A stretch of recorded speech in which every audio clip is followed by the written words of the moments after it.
ये जिस तरीके से कभी जोगी मामूल गलिया रहे हैं, कभी आप दोनों आदमी एक दूसरे को गाली देते हैं। आप कहते हैं बीजेपी से समझौता नहीं, हम लोग तो सबसे पहले बीजेपी के साथ ही सरकार बनाए थे और बीजेपी हम लोग के साथ सरकार में थी।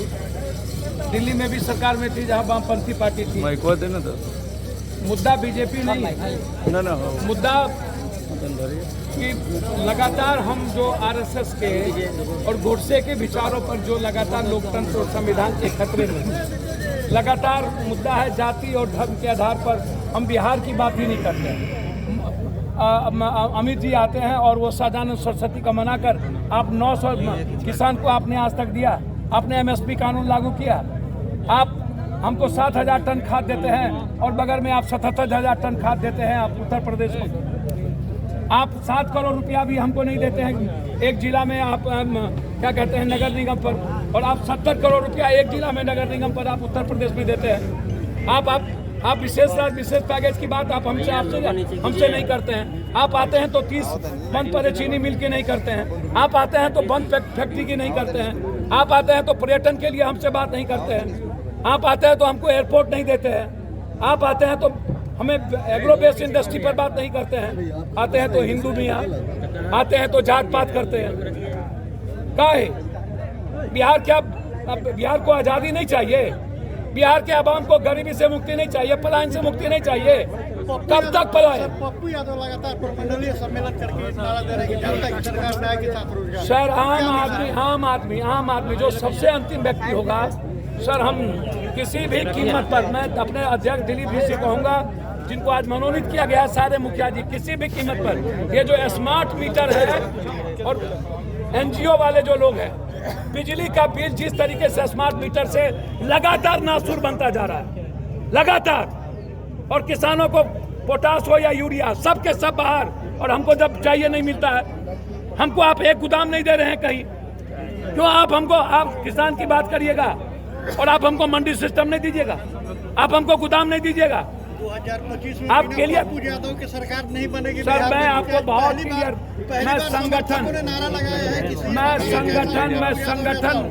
संगठन को चाहता हूं। मैंने कहा है कि यादवों को खास तौर पर जो 17% है उनको दूसरी जाति को गले लगाना होगा, यादवों को दूसरे जाति के पैर छूने होंगे, यादवों को आवाज विचार और कलम से जिंदगी जीना होगा, यादवों को लाठी छोड़नी होगी, यादवों को लाठी चलाना बंद करना पड़ेगा, यादवों को अपनी विचारों की ताकत और मजबूत समूह की ताकत से आम आदमी की जिंदगी बदलनी होगी।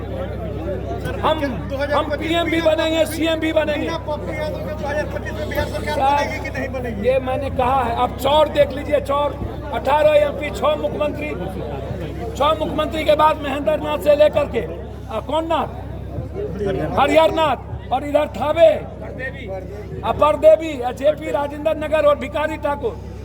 सर वर्ल्ड हेरिटेज बना दीजिए ना, पर्यटन विभाग आपके पास है। दियारा से सबसे ज्यादा वोट लालू यादव जी को पड़ा और सबसे ज्यादा टाल से नीतीश जी को पड़ा। सबसे ज्यादा परेशान आज दियारा और टाल है। दियारा की आजादी कब होगी? कब?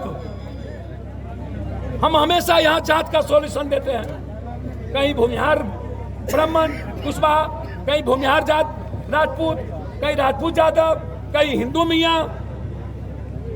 ये तीनों, ये जेपी की भूमि, राजेंद्र बाबू की भूमि, हरिहर नाथ की भूमि चाहता है एक बेहतर आजादी, आर्थिक आजादी, एक बेहतर समाज, अपराध मुक्त समाज। 2025 में पप्पू यादव बालू के बगैर छपरा का कोई औचित्य नहीं है। सर पहली बार आज नारा लगा है कि बिहार का मुख्यमंत्री कैसा हुआ पप्पू यादव। भैया मैं बहुत 2025 में बिना पप्पू यादव के सरकार सर एक बात समझिए, हम अपने मियाँ मिट्ठू तो है नहीं, वो तय करता है, जनता मालिक होती है। मैंने पहले ही कहा कि गवर्नमेंट सर्वेंट का मतलब नौकर और चुने हुए जनप्रतिनिधि का मतलब सिर्फ सेवक, और मालिक है जनता। क्या मतलब? ये तय करना जनता को है। आप संगठन यदि हमारा, जनता अगर सरकार की चाबी पप्पू यादव को देगी तो सर मैंने कहा ना, आप छपरा में 10 सीट है, मात्र 2 सीट हमको दीजिए। 8 सीट आप यादव, राजपूत, भूमिहार, बाभन, हिंदू मियाँ कर लीजिए, मात्र 2 सीट दीजिए। सीवान में मात्र हमको, गोपालगंज में 2 या 1 सीट दीजिए। इसी में पप्पू यादव के बगैर, जन अधिकार के बगैर और ईमानदार और सेवक के बगैर सरकार नहीं होगी। जिस दिन ईमानदार सेवक सरकार में आएगा, आप सोचिए ना, पप्पू यादव कुछ नहीं है। 90 में 28 घंटा बिजली पूर्णिया को, पूरे बिहार में डॉक्टर को फ्री कर दिया था हमने, बोर्ड लगवाया था पूरे बिहार, हर घर को मैंने मदद की है। कोरोना हो या बाढ़, जब भी छपरा में बाढ़ आई पप्पू यादव अकेला आया, अकेला। जब भी बाढ़ आई अकेला हमने मदद की। एक शॉप लेडीज के लिए बाथरूम, याद करिए आप, जब हम आते थे रात भर हम छपरा में रहते थे, गोपालगंज में रहते थे, ट्रैक्टर में पलटते थे, मरते थे, रात भर सिवान में खाना बांटते थे, अकेला।